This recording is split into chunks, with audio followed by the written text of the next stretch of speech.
আমি ক্লাস 10-এর ছাত্রছাত্রীদেরকে দেওয়া কথা অনুযায়ী আমি এখন নিয়ে চলে এসেছি মাধ্যমিক 2022-এর লাস্ট মিনিট সাজেশানে। কিছু সময় পরে যে তোমাদের ফিজিক্যাল সায়েন্সের পরীক্ষা হবে তার 3 মার্কের সাজেশানগুলো যেগুলো আমি দিচ্ছি এগুলোর মধ্যেই পড়বে। অবশ্যই তোমরা একটু ভালো মতো প্র্যাকটিস করো, দেখবে এখান থেকেই পড়বে। প্রথমে আছে 1-এর দাগে 50 ডিগ্রি সেলসিয়াস উষ্ণতায় 5.16 লিটার 5 গ্রাম অ্যাসিটিলিন গ্যাস মোলার ভর 26 gram into mole to the -1 বা গ্রাম পার মোলের চাপ কত? দ্বিতীয় প্রশ্ন, 100 ডিগ্রি সেলসিয়াস উষ্ণতায় 775 মিলিমিটার অর্থাৎ চাপে কোনো গ্যাসের আয়তন 624 মিলিলিটার, সেটা হচ্ছে মিলিমিটার, এটা হচ্ছে মিলিলিটার। এসটিপিতে গ্যাসটির আয়তন কত হবে? এরপরে 3-এর দাগে পরম শূন্য উষ্ণতা কাকে বলে? চার্লসের সূত্র থেকে পরম শূন্য উষ্ণতা মান নির্ণয় করো। এরপরে 4-এর দাগে গ্যাস সংক্রান্ত চার্লসের সূত্রটি বিবৃতি করো এবং সূত্রটিকে ভি বনামটি সাহায্যে প্রকাশ করো। এরপরে 5-এর দাগে কোনো গ্যাসের মোলার আয়তন বলতে কী বোঝো? বাস্তব গ্যাস আদর্শ গ্যাসের ন্যায় আচরণ থেকে বিচ্যুতির 2টি কারণ উল্লেখ করো। 6-এর দাগে কত মোল CaCO3-কে উত্তপ্ত করলে 22 গ্রাম কার্বন ডাইঅক্সাইড তৈরি হবে? এনটিপিতে ওই পরিমাণ কার্বন ডাইঅক্সাইডের আয়তন কত? 7-এর দাগে ফেরাস সালফাইড সঙ্গে লঘু সালফিউরিক অ্যাসিডের বিক্রিয়ায় 1.7 গ্রাম হাইড্রোজেন সালফাইড গ্যাস পেতে কত গ্রাম ফেরাস সালফেট প্রয়োজন হবে?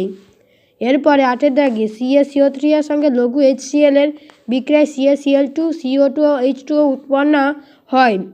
50 গ্রাম CaCO3 থেকে 55.5 গ্রাম CaCl2, 22 গ্রাম CO2 এবং 9 গ্রাম H2O উৎপন্ন করতে কত গ্রাম HCl এর প্রয়োজন হবে? প্রয়োজনীয় HCl এর মোল সংখ্যা কত? এরপরে 9-এর দাগে প্রিজমে আলোক রশ্মি প্রতিসরণের ক্ষেত্রে দেখাও যে চুক্তিকোণের মান ডেল্টা সমান I1 + I2 - A। চিহ্নগুলি প্রচলিত অর্থে ব্যবহৃত। এরপরে 10-এর দাগে প্রতিসরণের সূত্র দুটি, দ্বিতীয় সূত্রের গাণিতিক রূপটি লেখো। প্রতিসরণের দুটি সূত্র লেখো, দ্বিতীয় সূত্রের গাণিতিক রূপটি লেখো। এরপরে 11 দাগে বায়ুতে আলোর বেগ 3 × 10⁸ মিটার পার সেকেন্ড এবং হীরকে আলোর বেগ 1.25 × 10⁸ মিটার পার সেকেন্ড। হীরকের প্রতিসরাঙ্ক কত? এরপরে 12 দাগে বাল্বের ওপর 220 ভোল্ট 100 ওয়াট লেখা অর্থ কী? এক্ষেত্রে ভোল্টেজ রেটিং ও ওয়াট রেটিং বাল্বের প্রবাহ মাত্রা এবং রোধ গণনা কত? 13 দাগে 220 ওয়াট ক্ষমতা সম্পন্ন দুটি বৈদ্যুতিক যন্ত্র দিনে 8 ঘন্টা করে চললে 30 দিনে ওই বৈদ্যুতিক যন্ত্রের জন্য কত টাকা বিল দিতে হবে? 1 ইউনিটের দাম 4 টাকা। এরপরে 14 দাগে তড়িৎ কোষে অভ্যন্তরীণ রোধ কাকে বলে? নস্ট ভোল্ট কি? অভ্যন্তরীণ রোধ এবং নস্ট ভোল্টের রাশিমালা লেখো। এরপরে 15 দাগে তড়িৎ প্রবাহের তাপীয় ফলে বিষয়ক জুলের সূত্রগুলি গাণিতিক রূপ সহ বিবৃতি করো। 16 দাগে ফ্লেমিং এর বাম হস্ত নিয়মটি লেখো। বায়ুচক্রের ঘূর্ণনে কী পরিবর্তন হয়? চুম্বকের মেরু অবস্থান উল্টে দিলে আর প্রবাহ মাত্রা বৃদ্ধি করলে। 17 দাগে তড়িৎ চুম্বকীয় আবেশ সংক্রান্ত ফ্যারাডের সূত্রগুলি লেখো। পরবর্তী তড়িৎ প্রবাহ বলতে কী বোঝো? এরপরে 18 দাগে শ্রেণী 14 এর প্রথম মৌলটির নাম লেখো। নোবেল গ্যাস কথাটির অর্থ কী? তৃতীয় পর্যায়ের সর্বশেষ মৌলটির নাম কী? এরপরে 19 দাগে পর্যায়গত ধর্ম কাকে বলে? ক্ষারীয় মৃত্তিকা কথার অর্থ কী? কোন শ্রেণীর মৌলগুলোকে ক্ষারীয় মৃত্তিকা মৌল বলে?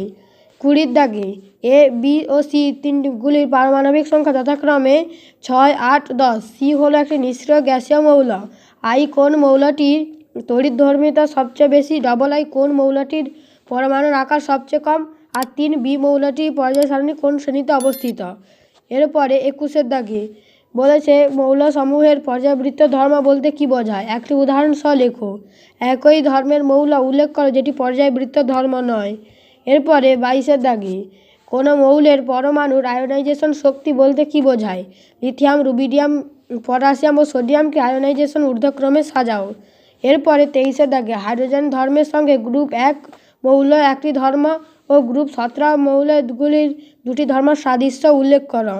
এরপরে 24 দাগে কপার তড়িৎদ্বার ব্যবহার করে CuSO4 জলীয় দ্রবণে তড়িৎ বিশ্লেষণ করলে ক্যাথোড অ্যানোডে কী পরিবর্তন হয়? ক্যাথোড অ্যানোডে বিক্রিয়া লেখো।